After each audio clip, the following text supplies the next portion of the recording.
Today I will be teaching you how to use zone sliders. First of all, we have to know how to use our DSLR as a spot meter.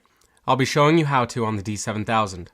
First, set your shutter speed to a 50th of a second. We do this because it is the closest to what a 24 frames per second camera looks like. Then set your ISO. I'll be setting mine to 500 for this example. Then turn your spot meter on. Then, while looking through the eyepiece or at the display, there will be a little square. That is the area that is being metered. Point that at the area you would like to expose properly. Then adjust the aperture dial accordingly until it is balanced. Once balanced, you know what aperture to shoot at. So you might be asking yourself at this point, what is the purpose of the zone system and the sliders? Well, we're finally to that. If you can't control the lighting in a scene, you can still control the mood. This is made incredibly easy by using the sliders. 0 on the zone system is not exposed at all, complete darkness.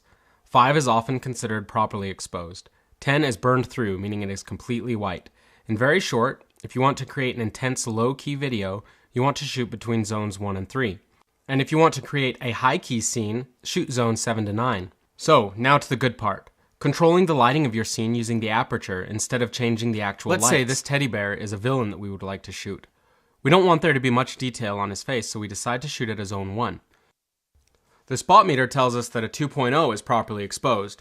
So if we move the 2.0 f-stop on our slider down to zone 1, and then read what would be in zone 5, it says an 8. So then we change our lens's aperture to an 8.0.